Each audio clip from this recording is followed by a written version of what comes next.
Hey everyone, greetings audiophile friends. Archimago here from blog site Archimago's Musings, where I've been discussing audiophile topics from a more objectivist leaning angle for a number of years now. I find the audiophile hobby interesting not just because of the music and hi-fi hardware, but also some broader topics in the audiophile culture.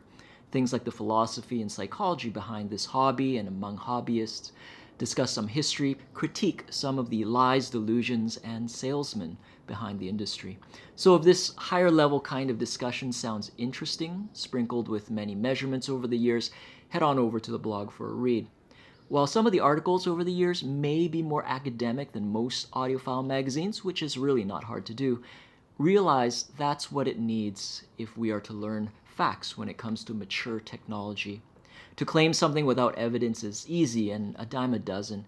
Mere unsubstantiated beliefs could be entertaining, but I'd rather spend time knowing truth and the nature of things that actually make a difference.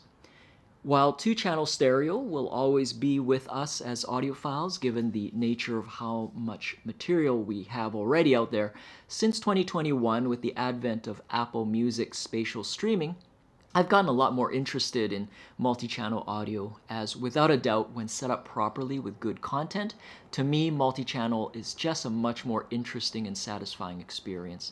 This is just an opinion, of course, since I know there are many two-channel only audiophiles out there for various reasons, which is totally fine.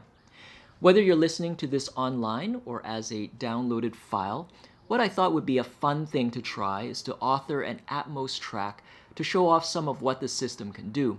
Sometimes the best way to learn about something is to put it together myself and hopefully, share it with others like you. I'm definitely no music producer, so this is more of a walkthrough of a few things the system can do, and I hope it sounds cool in your sound room. To create this track, I'm using DaVinci Resolve Studio 19 software with their Fairlight music module, 3D audio editing with Atmos authoring integrated in the studio version.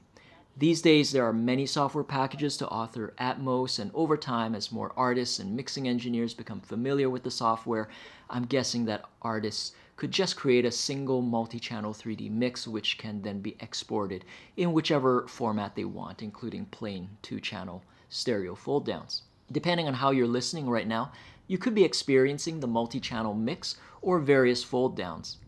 Obviously, the spatial effect will vary depending on the mix, and variables like the binauralization algorithm will affect the quality of the spatial effect. The gold standard would be a properly laid out and calibrated Atmos speaker system in a good room. Something like a 5.1 surround system with 4 height channels, so that's 5.1.4 would be great. For those unaware, the Atmos paradigm consists of what are called bed channels and objects. In the background right now, you're hearing the bed channels. One morning, I went out to Queen Elizabeth Park here in Vancouver and captured a 5.1 recording with a video recorder.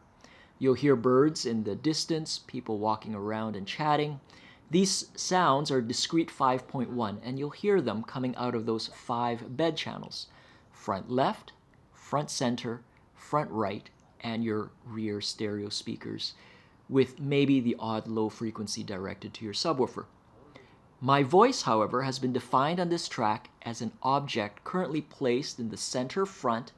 As an object, my voice can be placed anywhere I want in this virtual soundscape. For example, here I am to your rear left, and now at your right front. Pretty cool, eh? Assuming you're sitting in the sweet spot, let's try a positional test as I gradually move to your right side. 1, 2, 3, 4, 5. At this point, I'm located to your right midway in the room. Whether this is immediately to your right will depend on where you're sitting. Let's keep moving. 1, 2, 3, 4, 5. And now I'm located at the center rear. Keep walking now. 1, 2, 3, 4, 5. And I'm at your left side. Moving one more time. 1, 2, 3, 4, 5. And I am back in front of you again. Hopefully, you'll hear a nice smooth transition as I walked around at this base level. As I'm sure you're aware, with Atmos and other 3D positional audio technologies like DTS-X and Oro 3D, not only do we have that horizontal surround bass level, we can now add height positional information.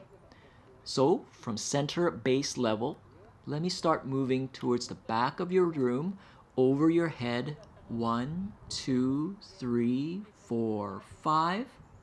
At this point, the sound of my voice should appear to be right over top of you. This is similar to the Voice of God or VOG placement in Oro 3D. How well you hear this in your system depends on your height speaker, positioning, and calibration. And now let's move behind and back down to the bass level in the rear middle position. 1, 2, 3, 4, 5. Let's move to your left, up top, and then back down in an arc. 1, 2, 3, 4, 5. And now I'm back to your center front. Now I do the same arc-like movement from the front to rear, but up and over on the right side. 1, 2, 3, 4, 5. And here's my voice again right behind you. Again, I hope the sound of movement was reasonably smooth, panning across the sides and vertically. Of course, there's no need to slowly pan the position of objects. Let's teleport to the front. Or how about we do something fun like bounce around the room randomly with each word. With Atmos, we can have multiple objects placed around the room, such as this with a few music tracks playing discreetly around you, all mixed on top of the bed 5.1 surround channels from the local park with the birds and people talking in the background. We can imagine the flexibility this provides for musicians who want to paint a multi-track soundscape with tons of flexibility. Depending on genre, an acoustic, classical, jazz, or vocal recording might just capture the bed multi-channel speakers, just like the 5.1 SACD or DVD audios back in the old days, and maybe throw up a few objects to add some room reverb, while modern studio pop, rock, dance, or electronic albums could add all kinds of effects as objects. Atmos allows up to 118 mono objects at 48 kHz sampling rate, and half of that if you're rendering at 96 kHz. To this point, I don't think I've seen any 96 kHz Atmos consumer content. By the way, we can also manipulate the sound of objects, not just positionally.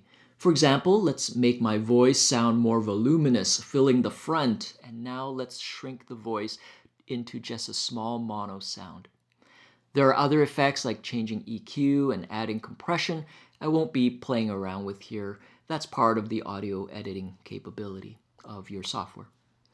For stereo objects, we can play with the sound. Let's load up a piece of music like this and rotate it around the center axis.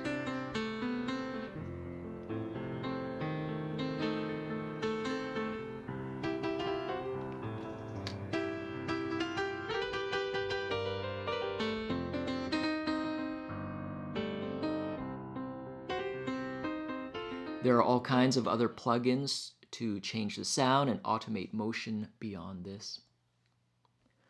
To end, let's put together a few sound samples to work out your system and see if the visualizer display correlates with what you're hearing.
Well, I hope you enjoyed this little demo exploration of Dolby Atmos.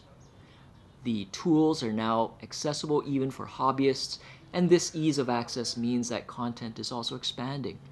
Already, thousands of albums are available for streaming on places like Apple Music, Amazon Music, and Tidal. Hopefully, at some point, even Qobuz and Spotify can join the party. As audiophiles, I encourage you to explore the soundstage capabilities in your room, which artists can then use when creating their content. Chat later, friends. Hope you're enjoying the music. Archimago out.